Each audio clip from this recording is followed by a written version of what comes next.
Assalamualaikum warahmatullahi wabarakatuh. Alhamdulillahirabbil alamin. Kita pada pagi hari ini bisa bertemu lagi pada mata pelajaran Aswaja, yang dimana nanti kita akan melanjutkan bab 3 mengenai Aswaja. Dan kita kemarin sudah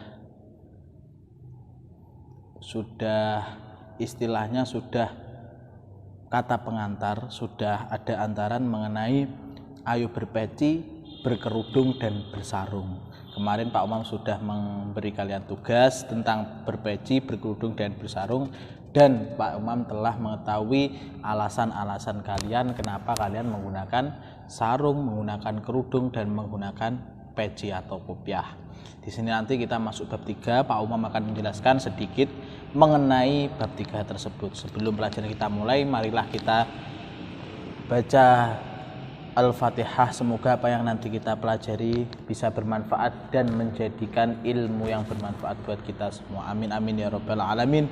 Liridhoillah wa li syafaati Rasulillah sallallahu alaihi wasallam. Bil Fatihah. A'udzubillahi minasyaitonir rajim. Bismillahirrahmanirrahim. Alhamdulillahirabbil alamin arrahmanir rahim maliki yaumiddin iyyaka na'budu wa iyyaka nasta'in ihdinas siratal mustaqim siratal ladzina an'amta 'alaihim ghairil maghdubi 'alaihim waladdallin amin. Langsung saja nanti Pak Umam singkat-singkat, yang penting saja kalian nanti bisa baca di rumah di bukunya masing-masing. Silahkan dibuka halaman 39. Warga NU tentu tidak asing dengan peci dan sarung. Karena mengapa? Warga NU terbiasa untuk menggunakan peci dan sarung dalam melakukan ibadah atau kehidupan sehari-hari. Jadi warga NU itu lebih ke cenderung sering menggunakan sarung dan peci, itu untuk laki-laki. Sedangkan untuk perempuan itu menggunakan kerudung. Itu sudah kebiasaan dari warga NU, warga Nahdlatul Ulama. Ya, terus budaya, jadi ini sudah masuk budaya kita. Kita sebagai umat Islam, kita sebagai santri itu harus dibudayakan memakai peci, memakai sarung. Nah, ini contohnya memakai peci dan memakai sarung. Ini budaya kita yang tidak boleh kita tinggalkan. Peci disebut juga songkok atau kopiah. Itu merupakan sejenis topi tradisional bagi orang Melayu di Indonesia. Songkok juga dikenal dengan nama peci, kemudian menjadi bagian dari orang Islam. Jadi ini adalah bagian dari kita. Kalau kita tidak memakai peci, kan kita sebagai umat Islam tapi tidak menggunakan peci, itu kurang sempurna. Di Indonesia sendiri peci diperkenalkan oleh Sunan Kalijogo, adalah termasuk dari 9 waliullah. Itu salah satunya Sunan Kalijogo. Peci atau kopiah itu adalah mahkota buat orang Islam. Jadi jangan sampai kalian semua, khususnya siswa-siswi Ma'arif NU Insan Cendekiah ini, jangan sampai tidak memakai peci, apalagi ketika beribadah. Itu wajib buat kalian semua. Kemudian langsung saja kita masuk ke sarung. Santri dan sarung merupakan satu kesatuan yang tidak dapat dipisahkan ketika sedang menuntut ilmu di pesantren atau ketika sedang beribadah. Jadi kalian sebagai santri MI Ma'arif NU Insan Cendekiah jangan lupa selalu memakai sarung, meskipun itu dalam keadaan ibadah atau dalam kehidupan sehari-hari, kecuali sampean mau berpergian ke luar kota atau mau istilahnya mau acara sama teman-teman, mau acara formal, itu nggak apa-apa pakai celana. Tapi kita jangan sampai lupa dengan budaya kita, yaitu memakai sarung. Nah, ini menjadi tradisi dari masa ke masa sejak Indonesia sebelum merdeka, bahwa sarung itu adalah pakaian resmi kaum santri. Nah, terus saat menunaikan sholat 5 waktu rasanya belum sempurna jika kalian tidak memakai sarung, baju takwa, dan peci. Seperti itu. Jadi kalau orang Islam tidak memakai sarung, tidak memakai peci, tidak memakai baju takwa, itu ketika beribadah, ketika sholat itu kurang sempurna.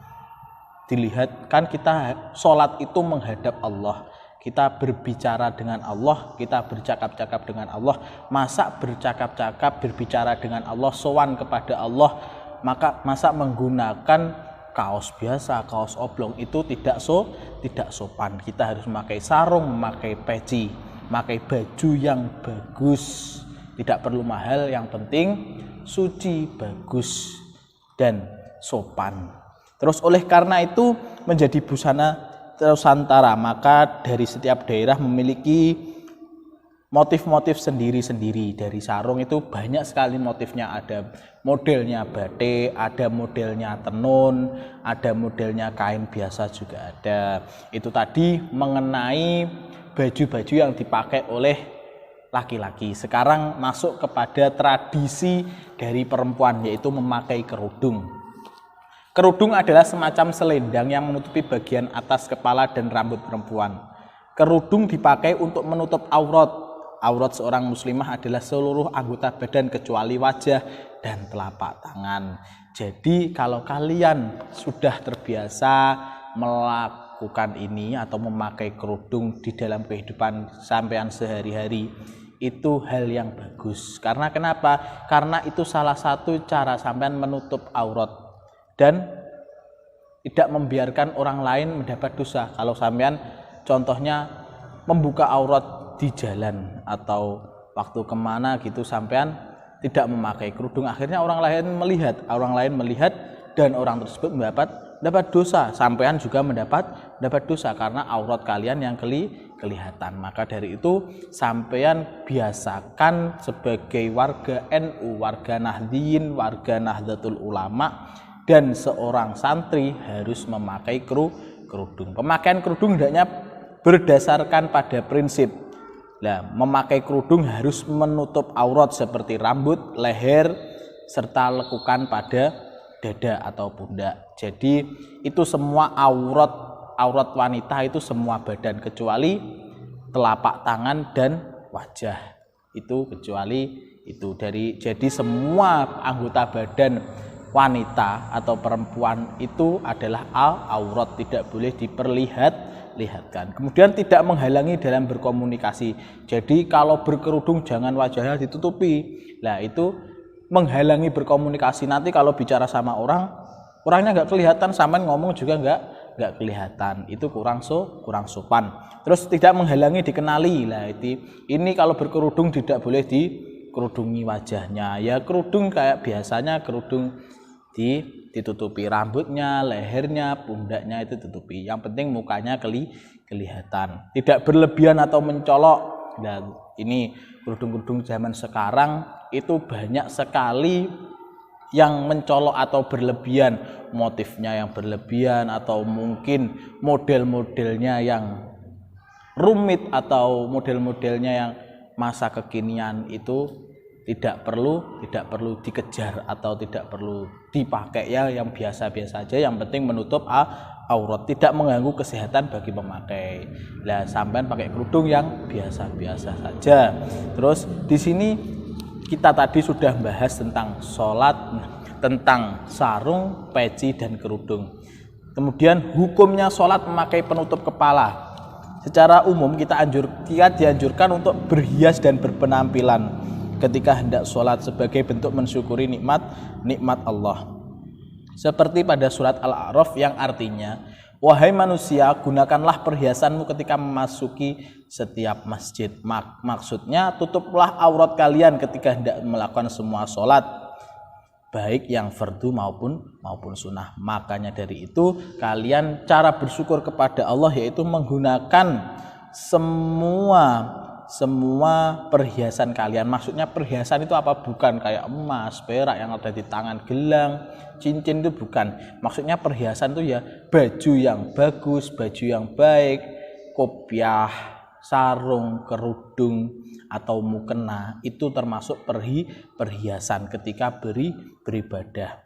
Oleh karena itu menutup aurat itu memperindah raga dan sering dihubungkan dengan alasan pentingnya akhlak mulia menurut Islam. Jadi menutup aurat itu merupakan akhlak mulia dari pandangan Islam.